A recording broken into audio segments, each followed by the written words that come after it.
Hi all, എല്ലാവർക്കും secret ബേസിയിലേക്ക് സ്വാഗതം. അപ്പോൾ നമ്മൾ ഇപ്പോൾ എടുത്തുകൊണ്ടിരിക്കുന്ന ടോപ്പിക് ഇന്ത്യ ഹിസ്റ്ററിയാണ്. സ്വതന്ത്രാനന്തര ഇന്ത്യ എന്ന് പറയുന്ന ഒരു ടോപ്പിക്കാണ് നമ്മൾ എടുത്തുകൊണ്ടിരിക്കുന്നത്. അപ്പോൾ ഇതിൻ്റെ നമ്മൾ പുതിയ SCERT ക്ലാസ് കഴിഞ്ഞ ക്ലാസ്സിൽ നമ്മൾ അപ്ലോഡ് ചെയ്തിട്ടുണ്ടായിരുന്നു. പക്ഷേ നെറ്റ്വർക്കിന് ഇഷ്യൂസ് ഉള്ള കാരണം 2 ക്ലാസ് ഒരുമിച്ചിട്ട് അപ്ലോഡ് ചെയ്യാൻ പറ്റിയില്ല. അപ്പോൾ ഇത് സെപ്പറേറ്റ് ആയിട്ടാണ് നമ്മൾ ഈ ഒരു ക്ലാസ് ചെയ്യുന്നത്. ഇതിൽ നമ്മൾ ഓൾഡ് SCERT ആണ്, പഴയ SCERTയിൽ പറയുന്ന പോയിൻറ്റ്സ് ആണ് പറയുന്നത്. അപ്പോൾ ഇന്നത്തോടു കൂടി നമുക്ക് SCERT ഒരു ഭാഗം കംപ്ലീറ്റ് ചെയ്യാമെന്നാണ് വിചാരിച്ചിട്ടുണ്ടായിരുന്നത്. അപ്പോൾ അതിനാൽ തന്നെ 2 ക്ലാസ് ഞാൻ ഇന്ന് അപ്ലോഡ് ചെയ്തത് കേട്ടോ. നെക്സ്റ്റ് ദിവസം നമുക്ക് NCERT നമുക്ക് ഇതുമായി ബന്ധപ്പെട്ട് വരുന്ന ടോപ്പിക്ക് കംപ്ലീറ്റ് ചെയ്യാം. ഇതിന് ശേഷം നമുക്ക് ഇന്ത്യൻ ഹിസ്റ്ററിയുമായി ബന്ധപ്പെട്ട് PSC ചോദിച്ച എല്ലാ പ്രീവിയസ് ക്വസ്റ്റ്യൻ ആൻസേഴ്സും കംപ്ലീറ്റ് ചെയ്യാം കേട്ടോ. അപ്പോൾ ക്ലാസ്സിലേക്ക് കിടക്കാം.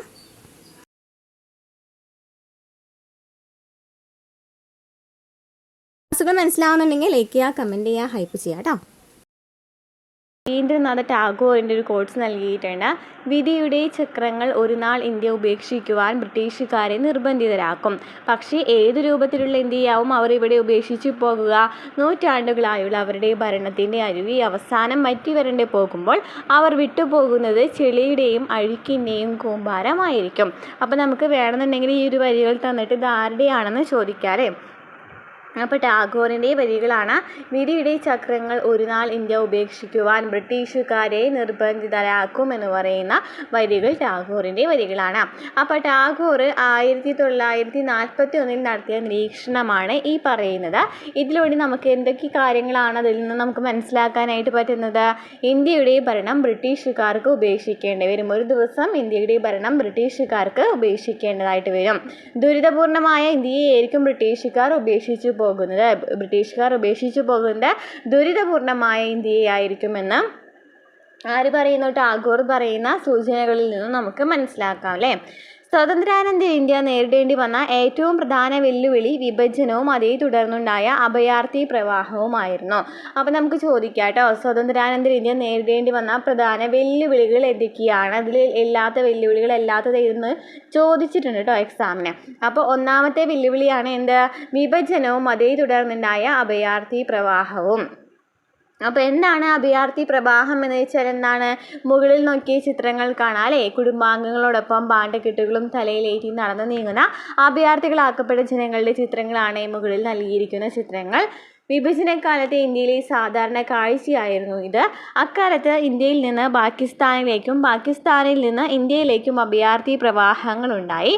ഇതോടൊപ്പം രാജ്യത്ത് പലയിടങ്ങളിലായി വർഗീയ ലഹളകൾ നടന്നു. അപ്പോൾ എന്തൊക്കെയാണ് പറയുന്നത്? പാകിസ്ഥാനിൽ നിന്ന് വിഭജന സമയത്ത് ഇന്ത്യയും പാകിസ്ഥാനുമായിട്ട് വിഭജിച്ച സമയത്ത് പാകിസ്ഥാനിൽ നിന്ന് ഇന്ത്യയിലേക്കും ഇന്ത്യയിൽ നിന്ന് പാകിസ്ഥാനിലേക്കും ഒക്കെ ആളുകൾ പലായനം ചെയ്യുകയാണ് അല്ലേ. ഇതോടൊപ്പം അത് വർഗീയ ലഹളയ്ക്കും ഇത് കാരണമായിട്ടുണ്ടായിരുന്നു. കൽക്കട്ട, ബീഹാർ, നവഗാലി, ദില്ലി, പഞ്ചാബ്, കാശ്മീർ എന്നിവിടങ്ങളിലെ കലാപങ്ങൾ രക്തരൂഷിതമായിരുന്നു. ഏതൊക്കെ സ്ഥലങ്ങളെയാണ് പറയുന്നത്? കൽക്കട്ട, ബീഹാർ, നവഗാലി, ദില്ലി, പഞ്ചാബ്, കാശ്മീർ എന്നിവിടങ്ങളിലെ കലാപങ്ങൾ എന്ന് പറയുന്നത് രക്തരൂഷിതമായിരുന്നു. ആയിരക്കണക്കിന് ആളുകൾ കൊല്ലപ്പെടുകയും സ്ത്രീകൾ ആക്രമിക്കപ്പെടുകയും ചെയ്തു. ഇതിൻ്റെ ഫലമായി സർവ്വതും നഷ്ടപ്പെട്ട് പലായനം ചെയ്ത വ്യത്യസ്ത വിഭാഗക്കാർ അഭയാർത്ഥികളായി മാറി. കാൽനടയായും കാളവണ്ടിയിലും തീവണ്ടിയിലുമായി 10 ദശലക്ഷം പേർ അഭയാർത്ഥികളായി സഞ്ചരിച്ചു. സ്വതന്ത്രാനന്തര ഗവൺമെൻറ്റിൻ്റെ ഫലപ്രദമായ ഇടപെടലും പുനരധിവാസ നടപടികളും വഴി അഭയാർത്ഥി പ്രശ്നം പരിഹരിക്കുവാനായിട്ട് കഴിഞ്ഞു. അപ്പോൾ ഈ വിഭജനത്തെ തുടർന്നിട്ട് എല്ലാവരും പലായനം ചെയ്യുകയാണല്ലേ.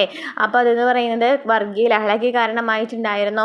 കയ്യിലൊന്നുമില്ലാതെ പോകേണ്ട അവസ്ഥയുണ്ടായിട്ടുണ്ടായിരുന്നു. അങ്ങനെ അവർ അഭയാർത്ഥികളായിട്ട് മാറിയിട്ടുണ്ടായിരുന്നു. അതുപോലെ തന്നെ അങ്ങനെ നമ്മളുടെ സ്വതന്ത്രാനന്തരയിൽ കുറേ ഈ വിഭജനങ്ങളൊക്കെ നടത്തുകയാണല്ലേ. അപ്പോൾ അതുവഴി ഈ പ്രശ്നം പരിഹരിക്കുവാനായിട്ട് കഴിഞ്ഞിട്ടുണ്ട്.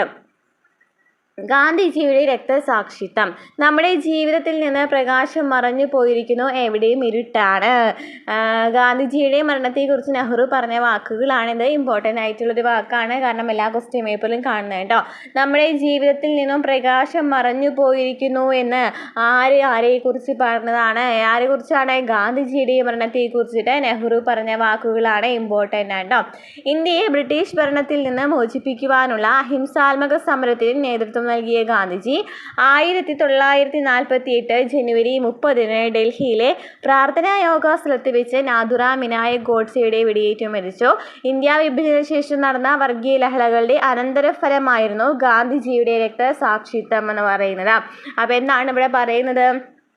ഗാന്ധിജിയുടെ മരണത്തെക്കുറിച്ചില്ലേ, ഗാന്ധിജി മരിച്ചതെന്നാണ് 1948 ജനുവരി 30 ഡൽഹിയിലെ പ്രാർത്ഥനാ യോഗ സ്ഥലത്ത് വെച്ച് മരിക്കുന്നത്. ആരാണ് വെടിവെച്ചത്? നാഥുറാം വിനായക് ഗോഡ്സെയാണ് അദ്ദേഹത്തെ വെടിവെക്കുന്നത്. ഇന്ത്യ വിഭജനത്തിന് ശേഷം നടന്ന വർഗീയ ലഹളകളുടെ അനന്തരഫലമായിരുന്നു ഈ ഗാന്ധിജിയുടെ രക്തസാക്ഷിത്വം എന്ന് പറയുന്നത്. അപ്പോൾ ഗാന്ധിജിയുടെ മരണത്തെക്കുറിച്ച് നെഹ്റു പറഞ്ഞിട്ടുള്ള വാക്കുകൾ ഏതൊക്കെയാണ്? നമ്മുടെ ജീവിതത്തിൽ നിന്നും പ്രകാശം മറഞ്ഞു പോയിരിക്കുന്നു, എവിടെയും ഇരുട്ടാണ്. ഇനി നാട്ടുരാജ്യങ്ങളുടെ സംയോജനം എങ്ങനെയാണ്? ഇതിൽ നിന്ന് പ്രശ്നമല്ലേ, ഈ പ്രശ്നങ്ങളിൽ നിന്നും ഒരു പരിഹാരമായിരുന്നു ഈ നാട്ടുരാജ്യങ്ങളുടെ സംയോജനം എന്ന് പറയുന്നത്. സ്വാതന്ത്ര്യത്തിന് മുമ്പ് ഇന്ത്യയിൽ ബ്രിട്ടീഷുകാർ നേരിട്ട് ഭരണം നടത്തിയിരുന്ന പ്രദേശങ്ങൾക്ക് പുറമെ ബ്രിട്ടീഷ് നിയന്ത്രണത്തിലുള്ള 600ഓളം നാട്ടുരാജ്യങ്ങളും ഉണ്ടായിരുന്നു.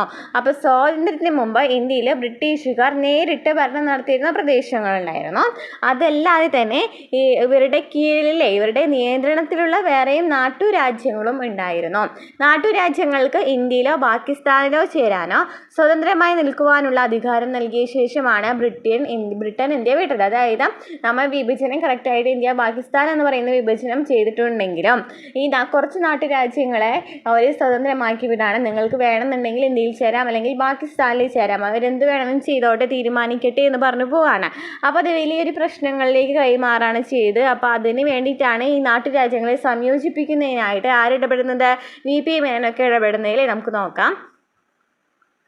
അതിനാൽ സ്വാതന്ത്ര്യാനന്തര ഇന്ത്യ നേരിടേണ്ടി വന്ന മറ്റൊരു പ്രധാന പ്രശ്നമായിരുന്നു നാട്ടുരാജ്യങ്ങളുടെ ഇന്ത്യൻ യൂണിയനിലേക്കുള്ള സംയോജനം. അപ്പോൾ അഭയാർത്ഥി പ്രവാഹം നമ്മൾ പറഞ്ഞൊരു വെല്ലുവിളിയാണ്.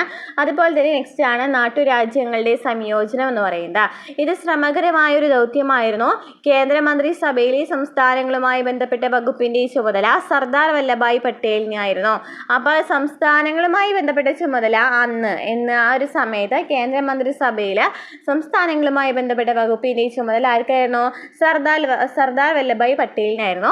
സ്റ്റേറ്റ് ഡിപ്പാർട്ട്മെന്റ് സെക്രട്ടറി ആയിട്ട് മലയാളിയായ VP മേനോനെ അദ്ദേഹം നിയമിച്ചു. അപ്പോൾ സ്റ്റേറ്റ് ഡിപ്പാർട്ട്മെന്റ് സെക്രട്ടറി ആയിട്ട് അദ്ദേഹം നിയമിച്ചത് ആരെയായിരുന്നു? VP മേനോനെയായിരുന്നു. അപ്പോൾ VP മേനോനും സർദാർ വല്ലഭായ് പട്ടേലും ഇമ്പോർട്ടൻ്റ് ആണ്ടോ, പഠിച്ചു വയ്ക്കാം. നാട്ടുരാജ്യങ്ങളെ ഇന്ത്യൻ യൂണിയനിൽ ലയിപ്പിക്കുന്നതിന് പട്ടേലും VP മേനോനും ചേർന്ന് ഒരു ലയന കരാർ തയ്യാറാക്കി.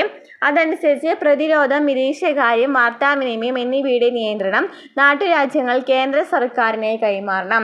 നമുക്കറിയാലോ union list, state list, concurrent list എന്നൊക്കെ പറയുന്ന ലിസ്റ്റുകളുണ്ട്. അപ്പോൾ ഈ യൂണിയൻ ലിസ്റ്റിൽ വരുന്നതാണ്, അതായത് കേന്ദ്രത്തിൽ വരുന്ന സംഭവങ്ങളാണ് ഇതൊക്കെ. പ്രതിരോധം, വിദേശകാര്യം, വാർത്താവിനിമയം എന്നിവ അതൊക്കെ ആ നിയന്ത്രണമൊക്കെ നാട്ടുരാജ്യങ്ങൾ ആർക്ക് കൈമാറണം? കേന്ദ്ര സർക്കാരിനെ കൈമാറണം. ജനകീയ പ്രതിഷേധങ്ങളും ഇന്ത്യ ഗവൺമെൻറ്റിൻ്റെ പ്രായോഗിക സമീപനങ്ങളും മൂലം ഭൂരിഭാഗം നാട്ടുരാജ്യങ്ങളും ലയന കരാറിൽ ഒപ്പുവെച്ച് ഇന്ത്യൻ യൂണിയനിൽ ചേർന്നു. എന്നാൽ ഹൈദരാബാദ്, കാശ്മീർ, ജുനഗഡ് എന്നീ നാട്ടുരാജ്യങ്ങൾ ഇന്ത്യൻ യൂണിയനിൽ ചേരാൻ വിസമ്മതിച്ചു. അപ്പോൾ ചോദിക്കാറുണ്ട് കേട്ടോ, ഇന്ത്യൻ യൂണിയനിൽ ചേരാത്ത രാജ്യങ്ങൾ ഏതൊക്കെയാണ്? ഇന്ത്യൻ യൂണിയനിൽ ആ ഒരു സമയത്ത് ചേരാത്ത രാജ്യങ്ങൾ ചോദിക്കാറുണ്ട് കേട്ടോ. ഹൈദരാബാദ്, കാശ്മീർ, ജുനഗഡ് ഇമ്പോർട്ടൻ്റ് ആണ് കേട്ടോ. ഹൈദരാബാദ്, കാശ്മീർ, ജുനഗഡ് എന്നീ നാട്ടുരാജ്യങ്ങളാണ് ഈ യൂണിയനിൽ ചേരാനായിട്ട് വിസമ്മതിച്ചത്.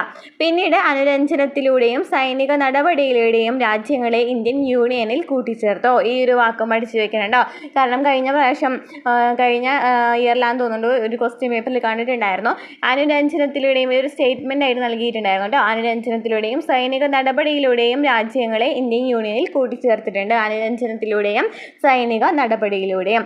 ഈ ഒരു ചാപ്റ്ററിൽ എല്ലാവരെയും ഇമ്പോർട്ടൻസ് ഉണ്ടോ, അത്രയും ഇമ്പോർട്ടൻസ് കൊടുത്തിട്ട് ഈ ക്ലാസ് കാണാം. അതുപോലെ തന്നെ പഠിക്കാതിനോടൊപ്പം തന്നെ ഞാൻ പറയുന്നതിനോടൊപ്പം തന്നെ പഠിച്ച് പോവുകയാണെന്നുണ്ടെങ്കിൽ കുറച്ചും കൂടി ഈസി ആയിരിക്കും കേട്ടോ, ഒന്നും കൂടി കാണുകയാണെന്നുണ്ടെങ്കിൽ. ഓക്കെ. സ്വതന്ത്രപ്രാപ്തിക്ക് ശേഷം ഫ്രാൻസ്, പോർച്ചുഗൽ എന്നീ യൂറോപ്യൻ രാജ്യങ്ങൾ ഇന്ത്യയിൽ അധീന പ്രദേശങ്ങളുണ്ടായിരുന്നു. ഇവിടങ്ങളിൽ ശക്തമായ ജനകീയ പ്രക്ഷോഭങ്ങളുണ്ടായി. ഇതോടെ ഫ്രാൻസ് തങ്ങളുടെ അധീന പ്രദേശങ്ങൾ തിരിച്ചു നൽകി. സൈനിക നടപടിയിലൂടെ പോർച്ചുഗലിൻ്റെ അധീനതയിലുണ്ടായിരുന്ന പ്രദേശങ്ങളും ഇന്ത്യൻ യൂണിയനിൽ ലയിപ്പിച്ചു.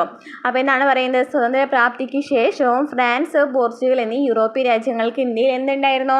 അധീന പ്രദേശങ്ങളുണ്ടായിരുന്നു അല്ലേ? ഈ പ്രദേശങ്ങളിൽ ഇവിടെയൊക്കെ ജനകീയ പ്രക്ഷോഭങ്ങൾ ഉണ്ടായിട്ടുണ്ടായിരുന്നു. അങ്ങനെ ഫ്രാൻസ് അധീന പ്രദേശങ്ങൾ തിരിച്ചു നൽകി. അതിനുശേഷം പോർച്ചുഗൽ ഈ പ്രദേശങ്ങളൊക്കെ തിരിച്ചു നൽകുകയാണ്. അപ്പോൾ ഏതൊക്കെയാണ് പ്രദേശങ്ങളെന്ന് നമുക്ക് നോക്കാം. എപ്പോഴും ചോദിക്കാറുള്ള ഒരു ഭാഗമാണല്ലേ, നോക്കിയേ. ഈ ഒരു ടേബിൾ ഇമ്പോർട്ടൻ്റ് ആണ്, വെരി വെരി ഇമ്പോർട്ടൻ്റ് ആണ്, പഠിച്ചു വയ്ക്കാം. ഇതിലെല്ലാ ഒരു വരികളും ഇമ്പോർട്ടൻ്റ് ആണ്, എന്നാലും ഞാൻ കൂടുതലായിട്ട് ചോദിക്കുന്ന ഒരു ഭാഗമാണ് കേട്ടോ ഞാൻ അടുത്ത് പറയുന്നത്.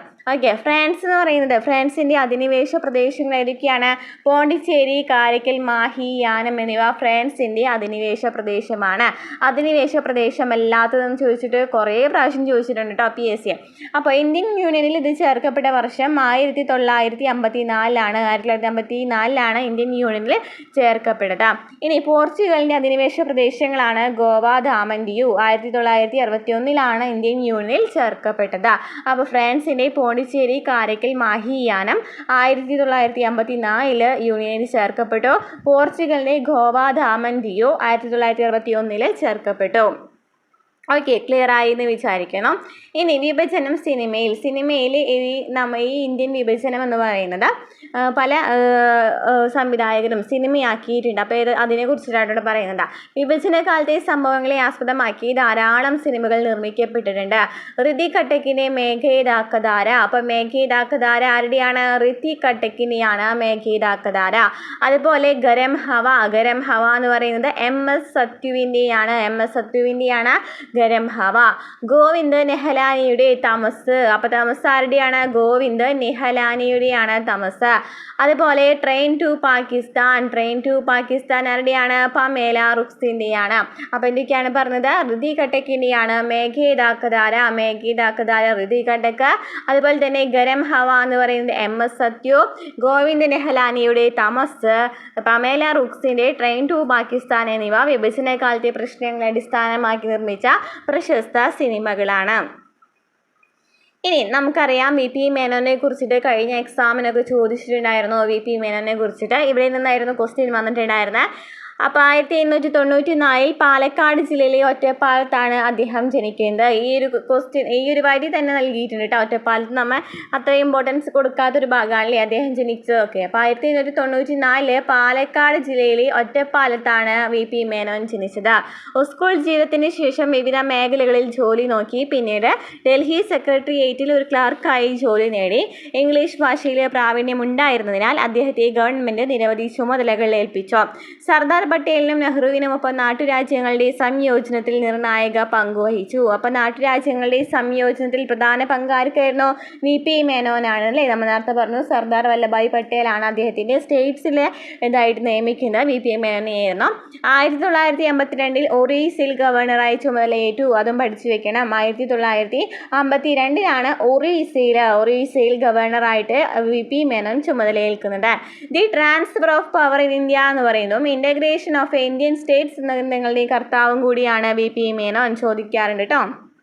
The transfer of power in India, integration of Indian സ്റ്റേറ്റ്സിലെ transfer of power in India, integration of Indian states എന്നീ ഗ്രന്ഥങ്ങളുടെ കർത്താവ് ആരാണ്? VP മേനോനാണ്. ക്ലിയർ ആയെന്ന് വിചാരിക്കുന്നു. ഓക്കെ, ഇനി നമ്മൾ ഭരണഘടനാപരമായിട്ടുള്ള കുറച്ച് കാര്യങ്ങളാണ് പറയാൻ പോകുന്നത്. ഭരണഘടനാ രൂപീകരണവും ആദ്യ പൊതു തെരഞ്ഞെടുപ്പും ചോദിക്കാറുണ്ട് കേട്ടോ. എല്ലാ പേരും വരികളും ചോദിക്കാറുണ്ട്. എന്നാലും ഞാൻ പറയുന്നുണ്ട് ഓരോ വരികളും അത്രയ്ക്ക് ഇമ്പോർട്ടൻസ് കൊടുത്ത് പഠിക്കേണ്ട വരികളാണ് കേട്ടോ. ഇന്ത്യയുടെ രാഷ്ട്ര രൂപീകരണത്തിനുള്ള അടിത്തറയായത് ഇന്ത്യൻ ഭരണഘടനയാണ് കേട്ടോ. ഇന്ത്യൻ രാഷ്ട്ര രൂപീകരണത്തിനുള്ള അടിത്തറ എന്ന് പറയുന്നത് ഇന്ത്യൻ ഭരണഘടനയാണ്. ക്യാബിനറ്റ് മിഷന്റെ നിർദ്ദേശപ്രകാരം 1946 ഡോക്ടർ രാജേന്ദ്ര പ്രസാദ് അധ്യക്ഷനായിട്ട് ഭരണഘടനാ നിർമ്മാണ സഭ രൂപീകരിക്കുന്നത്. അപ്പോൾ ഭരണഘടനാ നിർമ്മാണ സഭ രൂപീകരിക്കുന്നത് 1946 അതിന് അധ്യക്ഷൻ എന്ന് പറയുന്ന ആരാണ്? സ്ഥിരം അധ്യക്ഷനായിട്ട് ഡോക്ടർ രാജേന്ദ്ര പ്രസാദിനെയായിരുന്നു തിരഞ്ഞെടുത്തിട്ടുണ്ടായിരുന്നത്. ഭരണഘടന എഴുതി തയ്യാറാക്കാനായിട്ട് BR അംബേദ്കർ ചെയർമാനായി ഒരു ഡ്രാഫ്റ്റിംഗ് കമ്മിറ്റിയെ നിയമിച്ചു. അപ്പോൾ ഡ്രാഫ്റ്റിംഗ് കമ്മിറ്റിയുടെ ചെയർമാൻ എന്ന് പറയുന്നത് ആരാണ്? BR അംബേദ്കറാണ്. അപ്പോൾ ഇതിൽ നിന്ന് 2 ക്വസ്റ്റ്യൻ കിട്ടിയില്ലേ? ഒന്ന് എന്തായിരുന്നു? സ്ഥിരം അധ്യക്ഷനായിരുന്നു. സ്ഥിരം അധ്യക്ഷൻ ആരായിരുന്നു? ഭരണഘടനാ നിർമ്മാണ സഭയുടെ സ്ഥിരം അധ്യക്ഷൻ ആരായിരുന്നു? ഡോക്ടർ രാജേന്ദ്ര പ്രസാദ് ആണ്. എന്നാണ് ഭരണഘടനാ നിർമ്മാണ സഭ രൂപീകൃതമായത്? 1946 അതുപോലെ തന്നെ ആരാണ് ഡ്രാഫ്റ്റിംഗ് കമ്മിറ്റിയുടെ ചെയർമാൻ? ഡോക്ടർ BR അംബേദ്കർ ആണ്. നിരവധി ചർച്ചകളിലൂടെയും സംവാദങ്ങളിലൂടെയും ഭരണഘടനയ്ക്ക് രൂപം നൽകിയ ഇന്ത്യൻ സ്വാതന്ത്ര്യ സമര കാലഘട്ടത്തിൽ ഉയർന്നു വന്ന ആശയാഭിലാഷങ്ങളുടെ പ്രതിഫലനമായിരുന്നു ഇന്ത്യയുടെ ഭരണഘടന. 1950 ജനുവരി 26 സ്വതന്ത്ര ഇന്ത്യയുടെ ഭരണഘടന നിലവിൽ വരികയും ഇന്ത്യയെ ഒരു റിപ്പബ്ലിക്കായി പ്രഖ്യാപിക്കുകയും ചെയ്തു. അപ്പോൾ എന്നാണ് സ്വതന്ത്ര ഇന്ത്യയുടെ ഭരണഘടന നിലവിൽ വന്നത് ചോദിക്കുകയാണെന്നുണ്ടെങ്കിൽ എന്നാണ് 1950 ജനുവരി 26-നാണ്. 1950 ജനുവരി 26-ന് എന്ത് പറയുന്നത് സ്വതന്ത്ര ഇന്ത്യയുടെ ഭരണഘടന നിലവിൽ വന്നത് 1950 ജനുവരി 26-നാണ്. അതുമായി ബന്ധപ്പെട്ട് പഠിച്ചിരിക്കേണ്ട ഒരു ഇയർ ആണല്ലേ, ഒരു ദിവസമാണ് എന്ന് പറയുന്നത് നവംബർ 26 എന്ന് പറയുന്നത്.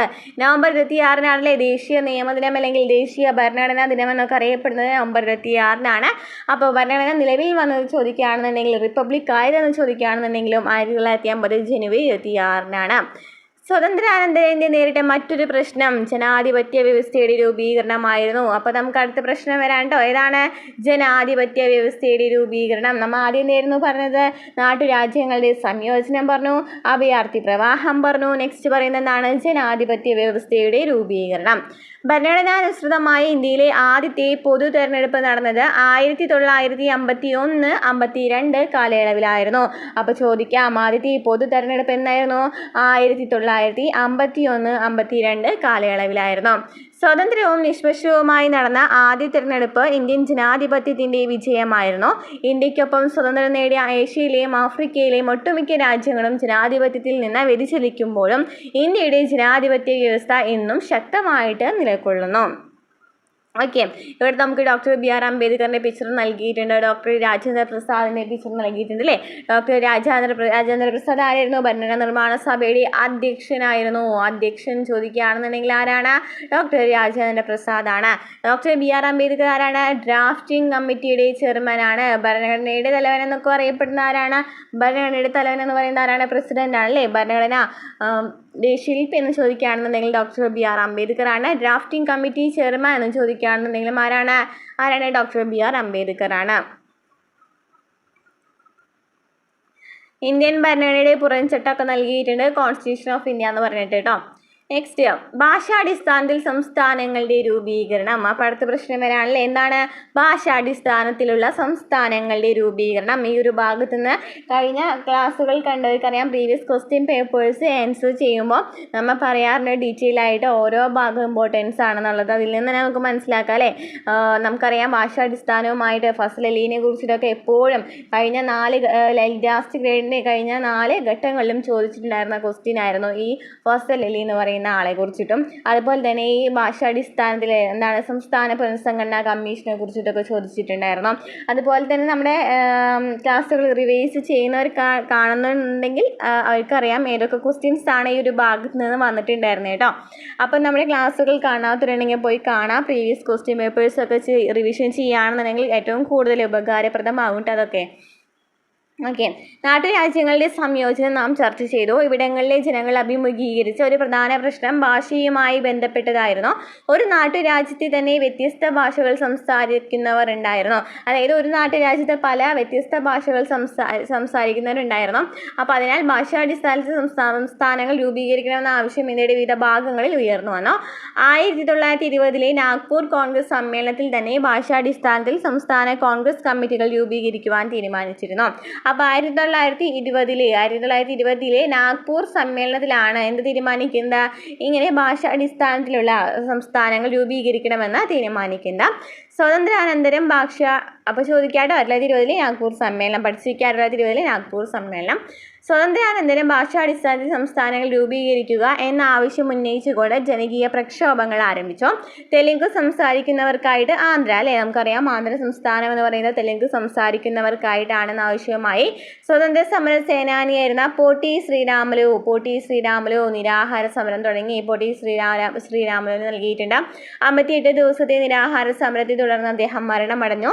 ഇത് പ്രക്ഷോഭം രൂക്ഷമാക്കി. തുടർന്ന് തെലുങ്ക് സംസാരിക്കുന്നവർക്കായിട്ട് ആന്ധ്രാപ്രദേശ് സംസ്ഥാനം എന്നാണ് രൂപീകരിച്ചത്? 1953 തെലുങ്ക് സംസാരിക്കുന്നവരായിട്ട് ആന്ധ്രാപ്രദേശ് സംസ്ഥാനം രൂപീകരിക്കുന്നത്. ഭാഷാടിസ്ഥാനത്തിലുള്ള സംസ്ഥാനം വേണമെന്ന ആവശ്യം ഇതിനെ തുടർന്ന് ശക്തമായി. ഭാഷയുടെ അടിസ്ഥാനത്തിൽ സംസ്ഥാനങ്ങളെ പുനഃസംഘടിപ്പിക്കുന്നതിനായിട്ട് സംസ്ഥാന പുനഃസംഘടനാ കമ്മീഷൻ രൂപീകരിച്ചു. ഇമ്പോർട്ടൻ്റ് ആണ് കേട്ടോ. സംസ്ഥാന പുനഃസംഘടനാ കമ്മീഷൻ രൂപീകരിച്ചു. ഫസൽ അലി ആയിരുന്നു ഈ കമ്മീഷന്റെ അധ്യക്ഷൻ. ആരായിരുന്നു അധ്യക്ഷൻ എന്ന് പറയുന്നത്?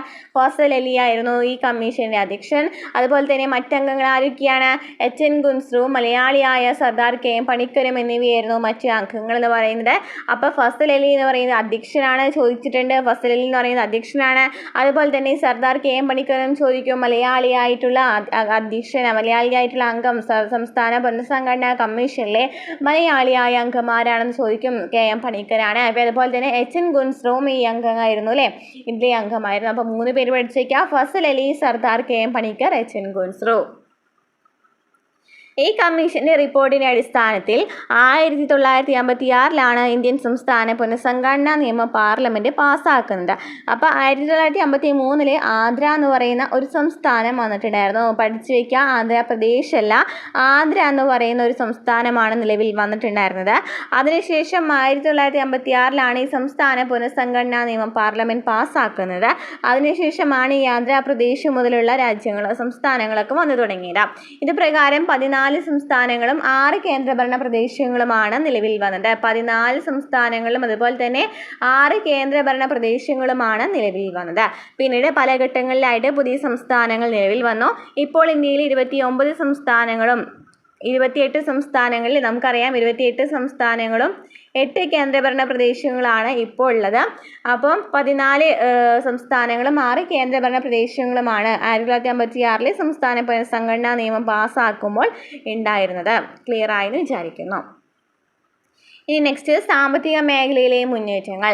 സ്വതന്ത്ര ഇന്ത്യയുടെ സാമ്പത്തിക അടിത്തറ വളരെ പരിതാപകരമായിരുന്നു. ലോകത്ത് അന്ന് നിലനിന്നിരുന്ന മുതലാളിത്ത സമ്പദ് വ്യവസ്ഥയുടെയും സോഷ്യലിസ്റ്റ് സമ്പദ് വ്യവസ്ഥയുടെയും സമന്വയമായ മിശ്ര സമ്പദ് വ്യവസ്ഥയാണ് ഇന്ത്യ സ്വീകരിച്ചത്. അപ്പോൾ ഇന്ത്യയുടെ സമ്പദ് വ്യവസ്ഥ ചോദിക്കാലോ, ഏതാണ്? മിശ്ര സമ്പദ് വ്യവസ്ഥയാണ് ഇന്ത്യയുടെ സമ്പദ് വ്യവസ്ഥ എന്ന് പറയുന്നത്. അത് പൊതുമേഖലയ്ക്കാണ് പ്രാധാന്യം നൽകിയത്. പൊതുമേഖലയ്ക്കാണ് മിശ്ര സമ്പദ് വ്യവസ്ഥ പ്രാധാന്യം നൽകിയത്. പൊതുമേഖലയ്ക്കാണ്. ഓക്കെ, മിശ്ര സമ്പദ് വ്യവസ്ഥ ഏതിനാണ് പ്രാധാന്യം നൽകിയത്? പൊതുമേഖലയ്ക്കാണ്. സ്വാതന്ത്ര്യാനന്തരം ജവഹർലാൽ നെഹ്റുവിൻ്റെ നേതൃത്വത്തിലുള്ള ഗവൺമെൻറ് സാമ്പത്തിക മുന്നേറ്റം ലക്ഷ്യമാക്കി നിരവധി പദ്ധതികൾ ആവിഷ്കരിക്കുകയുണ്ടായി. ഈ പദ്ധതികളിൽ പലതും സ്വതന്ത്ര സമരകാലത്ത് പല കോൺഗ്രസ് സമ്മേളനങ്ങളിലും ചർച്ച ചെയ്തിരുന്നവയാണ്. കേന്ദ്രീകൃത സാമ്പത്തിക ആസൂത്രണമായിരുന്നു അവയിൽ പ്രധാനപ്പെട്ടത്. അപ്പോൾ കേന്ദ്രീകൃത സാമ്പത്തിക ആസൂത്രണം അവിടെ ചർച്ച ചെയ്യുകയാണല്ലേ. സോവിയറ്റ് യൂണിയനിൽ നിന്നാണ് ഇന്ത്യ സാമ്പത്തിക ആസൂത്രണം എന്ന ആശയം കൈക്കൊണ്ടത്. അപ്പോൾ സാമ്പത്തിക ആസൂത്രണം എവിടെ നിന്നാണ് കൈക്കൊണ്ടത്? സോവിയറ്റ് യൂണിയനിൽ നിന്നാണ്. പഞ്ചവത്സര പദ്ധതികൾ എടുത്തത് എവിടെയായിരുന്നു? സോവിയറ്റ് യൂണിയനിൽ നിന്നായിരുന്നു. സ്വാതന്ത്ര്യത്തിന് ശേഷം സാമ്പത്തിക ആസൂത്രണ പരിപാടികൾക്ക് ശക്തി വർദ്ധിച്ചു. 1950 ജവഹർലാൽ നെഹ്റുവിൻ്റെ അധ്യക്ഷതയിൽ ആസൂത്രണ കമ്മീഷൻ നിലവിൽ വന്നു. അപ്പോൾ ആസൂത്രണ കമ്മീഷൻ നിലവിൽ വന്നത് എന്നാണ്? 1950 ആസൂത്രണ കമ്മീഷൻ നിലവിൽ വന്നത്. സാമ്പത്തിക പുരോഗതിക്കായിട്ട് ആസൂത്രണ കമ്മീഷൻ നിരവധി പദ്ധതികൾ മുന്നോട്ട് വെച്ചിട്ടുണ്ടായിരുന്നു. അപ്പോൾ ആസൂത്രണ കമ്മീഷൻ നിലവിൽ വന്നത് 1950 മാർച്ച് 15 എന്ത് വന്നത്? ആസൂത്രണ കമ്മീഷൻ നിലവിൽ വന്നത്. ഇനി ആസൂത്രണ കമ്മീഷൻ എന്നാണ് നിലവിൽ വന്നതെന്ന് പറയുന്നുണ്ട്. 1950 മാർച്ച് 15 ആസൂത്രണ കമ്മീഷൻ നിലവിൽ വന്നത്. പ്രധാനമന്ത്രി ജവഹർലാൽ നെഹ്റു ചെയർമാനും ഗുൽസാരിലാൽ നന്ദ വൈസ് ചെയർമാനുമായിരുന്നു. TT കൃഷ്ണനാചാരി, CD ദേശ്മുഖ് എന്നിവർ അംഗങ്ങളായിരുന്നു. ചോദിക്കാട്ടോ. അപ്പോൾ ആസൂത്രണ കമ്മീഷൻ നിലവിൽ വന്നത് 1950 മാർച്ച് 15 അന്നത്തെ പ്രധാനമന്ത്രി ജവഹർലാൽ നെഹ്റു ആയിരുന്നു. അദ്ദേഹമായിരുന്നു, നെഹ്റു ആണ്, അതായത് പ്രധാനമന്ത്രിയാണ് ഈ ആസൂത്രണ കമ്മീഷനിലെ ചെയർമാൻ ആകുന്നത്. പ്രധാനമന്ത്രി ആയിരുന്നു ജവഹർലാൽ നെഹ്റു ആയിരുന്നു ചെയർമാൻ. വൈസ് ചെയർമാൻ ആയിരുന്നു? ഗുൽസാരിലാൽ നന്ദയായിരുന്നു. TT കൃഷ്ണമാചാരിയും CD ദേശ്മുഖൊക്കെ അംഗങ്ങളായിരുന്നു. രാജ്യത്തിൻ്റെ സാമ്പത്തിക വളർച്ച ലക്ഷ്യമിട്ട് ആസൂത്രണ കമ്മീഷൻ നടപ്പിലാക്കിയ പദ്ധതികളാണ് പഞ്ചവത്സര പദ്ധതികൾ. രാജ്യത്തിൻ്റെ സാമ്പത്തിക വളർച്ച ലക്ഷ്യമിട്ടിട്ട് ആസൂത്രണ കമ്മീഷൻ നടപ്പിലാക്കിയ പദ്ധതികളാണെന്ന് പറയുന്നത് പഞ്ചവത്സര പദ്ധതികൾ എന്ന് പറയുന്നത്. എന്നാണ് പഞ്ചവത്സര പദ്ധതികൾക്ക് തുടക്കം? 1951 തുടക്കം കുറിച്ചത് പഞ്ചവത്സര പദ്ധതികൾക്ക്. കാർഷിക വ്യവസായ മേഖല പുഷ്ടിപ്പെടുവാനും ദാരിദ്ര്യ നിർമ്മാർജ്ജനത്തിനും ഊർജ്ജ ഉൽപ്പാദനത്തിനും വിദ്യാഭ്യാസ മേഖലയിലെ പുരോഗതിക്കും ഇത് സഹായകമായി. സാമ്പത്തിക പുരോഗതിക്കായി വിദേശ രാജ്യങ്ങളുടെ സഹായവും ഇന്ത്യക്ക് ലഭിച്ചു. വിദേശ സഹായത്താൽ ഇന്ത്യയുടെ വിവിധ ഭാഗങ്ങളിൽ ഇരുമ്പുരുക്ക് വ്യവസായശാലകൾ സ്ഥാപിച്ചു. ഇനി നെക്സ്റ്റ് അറിയാലേ, നമുക്ക് എല്ലാ എക്സാമിനും ചോദിക്കുന്ന ഒരു ഭാഗമാണ് എന്തെന്ന് പറയുന്നത്, വ്യവസായശാലകളും സഹായം നൽകിയ രാഷ്ട്രങ്ങൾ ഇമ്പോർട്ടൻ്റ് ആണ്. ബിലായിക്ക് സഹായം നൽകിയ രാഷ്ട്രം ഏതാണ്? സോവിയറ്റ് യൂണിയൻ ആണ്. Bhilai Soviet union, Bokaro Soviet union, Rourkela Germany, Durgapur Britain. അപ്പോൾ ബിലായി എന്ന് പറയുന്നത് Soviet union, Bokaro Soviet union തന്നെയാണ്. റൂർക്കേലയ്ക്ക് സഹായം നൽകിയത് ജർമ്മനിയാണ്. ഒഡീഷയിലാണ് അല്ലേ, റൂർക്കേല എവിടെയാണ്? ഒഡീഷയിലാണ് റൂർക്കേല. ദുർഗാപൂർ എവിടെയാണ്? പശ്ചിമ ബംഗാളിലാണ് അല്ലേ, ബ്രിട്ടനാണ് സഹായം നൽകിയത്. ബിലായി എവിടെയാണ്? ബിലായി ഛത്തീസ്ഗഡിലാണ് അല്ലേ, ബിലായി ഛത്തീസ്ഗഡിലാണ്. ബൊക്കാറോ എവിടെയാണ്? ജാർഖണ്ഡിലാണ്. ബൊക്കാറോ ജാർഖണ്ഡിലാണ്. ക്ലിയർ ആയി എന്ന് വിചാരിക്കുന്നു. ഓക്കെ, ഇന്ത്യയുടെ സാമ്പത്തികമായ ആധുനികവൽക്കരണത്തിൽ വൻകിട അണക്കെട്ടുകൾ പ്രധാന പങ്ക് വഹിച്ചു. കൃഷിക്ക് ആവശ്യമായ ജലവും വ്യവസായങ്ങൾക്ക് ആവശ്യമായ വൈദ്യുതോർജ്ജവും ഇതിൽ നിന്ന് ലഭിച്ചു. അതായത് അണക്കെട്ടുകൾ അവിടെ പ്രധാന പങ്ക് വഹിക്കുകയാണ്. കാരണം കൃഷിക്ക് ആവശ്യമായിട്ടും വ്യവസായങ്ങൾക്ക് ആവശ്യമായ ജലമൊക്കെ ഇവിടെ നിന്നാണ് കിട്ടുന്നത്.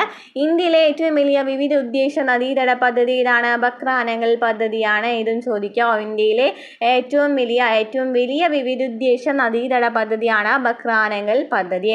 ജലസേചന സൗകര്യങ്ങൾ ലഭ്യമായതോടെ ഇന്ത്യയിൽ കാർഷിക ഉൽപ്പാദനം വർദ്ധിച്ചു. കാർഷിക പുരോഗതി, കന്നുകാലി സംരക്ഷണം, ഭൗതിക സാഹചര്യങ്ങളുടെ ഉന്നമനം തുടങ്ങിയ ലക്ഷ്യങ്ങളോടെ ദേശീയ തലത്തിൽ 55 പദ്ധതികൾക്ക് 1952 ഒക്ടോബർ 2 തുടക്കം കുറിച്ചു. അപ്പോൾ എന്താണ്, ദേശീയ തലത്തിൽ 55 പദ്ധതികൾക്കാണ് തുടക്കം കുറിക്കുന്നത്. എന്നാണ്? 1952 ഒക്ടോബർ 2 ജന്മദിനം ഗാന്ധിജിയുടെ. അപ്പോൾ അന്നാണ് എന്ത് തുടക്കം കുറിക്കുന്നത്? 55 പദ്ധതികൾക്ക് തുടക്കം കുറിക്കുന്നത്. 1990കളിൽ ഇന്ത്യയുടെ സമ്പദ് വ്യവസ്ഥയിൽ പ്രകടമായ വ്യതിയാനമുണ്ടായി. പൊതുമേഖലയ്ക്ക് പകരം സ്വകാര്യ മേഖലയ്ക്ക് പ്രാധാന്യം കൈവന്നു. 1990 ആയപ്പോൾ സ്വകാര്യ മേഖലയ്ക്കായി പിന്നീട് പ്രാധാന്യം. എഞ്ചിനീയറിംഗ്, കാർഷിക ഗവേഷണം, ടൂറിസം, ആസൂത്രണം തുടങ്ങിയവയുമായി ബന്ധപ്പെട്ടുള്ള തൊഴിൽ സാധ്യതകൾ ഇന്ന് നിലവിലുണ്ട് അല്ലേ. ഓക്കെ, ഇനി ശാസ്ത്ര സാങ്കേതിക നേട്ടങ്ങളിൽ എന്തൊക്കെയാണെന്ന് നോക്കാം. സ്വാതന്ത്ര്യാനന്തര ഇന്ത്യ ശാസ്ത്ര സാങ്കേതിക രംഗങ്ങളിൽ ശ്രദ്ധേയമായ പുരോഗതി കൈവരിച്ചു. ഇന്ത്യയുടെ കാർഷിക പുരോഗതിയിലും വ്യവസായവൽക്കരണത്തിലും സാങ്കേതിക വിദ്യയ്ക്കും സാങ്കേതിക വിദ്യ വിദഗ്ധർക്കും ഒരു പ്രധാന പങ്കുണ്ട്. ആധുനിക ശാസ്ത്രത്തിൻ്റെ ആരാധകനായിരുന്ന നെഹ്റുവിൻ്റെ നേതൃത്വത്തിൽ ശാസ്ത്ര സാങ്കേതിക രംഗങ്ങളിൽ ഇന്ത്യ അപൂർവമായ നേട്ടങ്ങൾ കൈവരിച്ചിട്ടുണ്ട്. അപ്പോൾ ഏതൊക്കെയാണ്? നിരവധി ഗവേഷണ സ്ഥാപനങ്ങൾ അന്ന് നിലവിൽ വന്നിട്ടുണ്ടായിരുന്നു. ഏതൊക്കെയാണ്? ശാസ്ത്ര വ്യാവസായിക ഗവേഷണ സമിതി, ഇന്ത്യൻ കാർഷിക ഗവേഷണ സമിതി, ഇന്ത്യൻ മെഡിക്കൽ ഗവേഷണ സമിതി. ഏതൊക്കെയായിരുന്നു? ശാസ്ത്ര വ്യാവസായിക ഗവേഷണ സമിതി, ഇന്ത്യൻ കാർഷിക ഗവേഷണ സമിതി, ഇന്ത്യൻ മെഡിക്കൽ ഗവേഷണ സമിതി. ശാസ്ത്ര വ്യാവസായിക ഗവേഷണ സമിതിയുടെ പദ്ധതികൾക്ക് നേതൃത്വം നൽകിയത് ആരാണ്? HJ ബാബയാണ്. ഹോമി ജഹാംഗീർ ബാബയും SN ഭട്നാഗറുമാണ്. ഹോമി ജഹാംഗീർ ബാബ നേതൃത്വം നൽകിയ ശാസ്ത്ര സ്ഥാപനങ്ങളാണ് ടാറ്റ ഇൻസ്റ്റിറ്റ്യൂട്ട് ഓഫ് ഫണ്ടമെൻ്റൽ റിസർച്ചും ഇന്ത്യൻ ആണവോർജ്ജ കമ്മീഷൻ എന്നിവ. അപ്പോൾ ശാസ്ത്ര വ്യാവസായിക കമ്മീഷന് ഗവേഷണ സമിതിയുടെ പദ്ധതികൾക്ക് നേതൃത്വം നൽകിയത് ഹോമി ജഹാംഗീർ ബാബയുണ്ടോ. ഹോമിജി എന്ന് പറയും, അല്ലെങ്കിൽ എന്ത് പറയാം, ഹോമി ജഹാംഗീർ ബാബയും, അല്ലെങ്കിൽ എന്തെന്ന് പറയാം, SN ഭട്നാഗർ അല്ലേ. ഹോമിജിയും അല്ലെങ്കിൽ ഹോമി ജഹാംഗീർ ബാബയും അല്ലെങ്കിൽ SN ഭട്നാഗറുമാണ്. അതുപോലെ തന്നെ ടാറ്റ ഇൻസ്റ്റിറ്റ്യൂട്ട് ഓഫ് ഫണ്ടമെൻ്റൽ റിസർച്ചും ഇന്ത്യൻ ആണവോർജ്ജ കമ്മീഷൻ എന്നിവർക്കും നേതൃത്വം നൽകിയത് ആരാണ്? ഹോമിജിയാണ് അല്ലേ. ഹോമി ജഹാംഗീർ ബാബയാണ്. അപ്പോൾ ഹോമി ജഹാംഗീർ ബാബയുടെയും SN ഭട്നാഗറിൻ്റെയും പിക്ചർ ഇവിടെ നൽകിയിട്ടുണ്ട്. ലോകോത്തര നിലവാരമുള്ള നിരവധി എഞ്ചിനീയറിംഗ് വിദ്യാലയങ്ങൾ അക്കാലത്ത് സ്ഥാപിതമായിട്ടുണ്ട്. 5 ഇന്ത്യൻ ഇൻസ്റ്റിറ്റ്യൂട്ട് ഓഫ് ടെക്നോളജികൾ സ്ഥാപിതമായി. IIT 1954 64 ഇടയ്ക്കാണ് അതൊക്കെ സ്ഥാപിക്കുന്നത്. ശാസ്ത്ര സാമഗ്രികളുടെയും വിജ്ഞാനത്തിൻ്റെയും കാര്യത്തിൽ പാശ്ചാത്യ രാജ്യങ്ങളെ ആശ്രയിക്കുന്നത് കുറയ്ക്കണം എന്ന നെഹ്റുവിൻ്റെ കാഴ്ചപ്പാടാണ് ഇതിന് അടിസ്ഥാനമായത്. എല്ലാത്തിലും പാശ്ചാത്യ രാജ്യങ്ങളെ മറ്റു രാജ്യങ്ങളെ ആശ്രയിക്കുന്നത് കുറയ്ക്കണമെന്ന ഒരു ഉദ്ദേശത്തോടു കൂടിയാണ് എഞ്ചിനീയറിംഗ് സ്ഥാപനങ്ങളൊക്കെ സ്ഥാപിതമായത്. തുടർന്ന് മെഡിക്കൽ വിദ്യാഭ്യാസം, ബയോമെഡിക്കൽ എഞ്ചിനീയറിംഗ്, ജനിതക ശാസ്ത്രം, ജീവസാങ്കേതിക വിദ്യ, ആരോഗ്യം, ഗതാഗതം, സമുദ്ര ഗവേഷണം, വിവരസാങ്കേതിക വിദ്യ, ആണവോർജ്ജം എന്നീ മേഖലകളിലും ഇന്ത്യ വൻ നേട്ടം കൈവരിച്ചിട്ടുണ്ട്. ഇനി ബഹിരാകാശ ഗവേഷണവുമായി ബന്ധപ്പെട്ടുള്ള കാര്യങ്ങളാണ് പറയുന്നത്. സ്വാതന്ത്ര്യാനന്തരം ഇന്ത്യയുടെ ബഹിരാകാശ ഗവേഷണ രംഗത്ത് നിരവധി പരീക്ഷണങ്ങൾ നടത്തി. 1962 ജവഹർലാൽ നെഹ്റുവിൻ്റെയും ശാസ്ത്രജ്ഞനായ വിക്രം സാരാഭായിയുടെയും ശ്രമഫലമായി ഇന്ത്യൻ ദേശീയ ബഹിരാകാശ ഗവേഷണ സമിതി രൂപീകൃതമായി. ചോദിക്കാറുണ്ട് കേട്ടോ. ദേശീയ ബഹിരാകാശ ഗവേഷണ സമിതി രൂപീകരിച്ചത് എന്നാണ്? 1962 ദേശീയ ബഹിരാകാശ ഗവേഷണ സമിതി രൂപീകരിക്കുന്നത് 1962. ആരായിരുന്നു?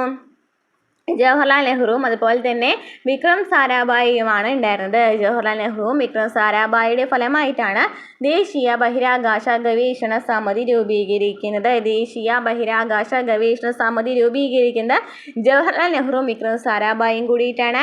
1962 സ്ഥാപിക്കുന്നത്. 1969 ഇന്ത്യൻ ബഹിരാകാശ ഗവേഷണ സംഘടനയുടെ രൂപീകരണത്തോടെ ഇന്ത്യൻ ബഹിരാകാശ ഗവേഷണത്തിൻ്റെ നേതൃത്വം ഇതിൻ്റെ കീഴിലായി. അതായത് ISRO രൂപീകരിക്കുന്നത് ചോദിക്കാം. 1969 ISRO രൂപീകരിക്കുന്നത്. 1969 തിരുവനന്തപുരത്തിനടുത്തുള്ള തുമ്പയിലാണ് ഇന്ത്യയിലെ ആദ്യത്തെ റോക്കറ്റ് വിക്ഷേപണ കേന്ദ്രം ആരംഭിച്ചത്. ചോദിക്കാം.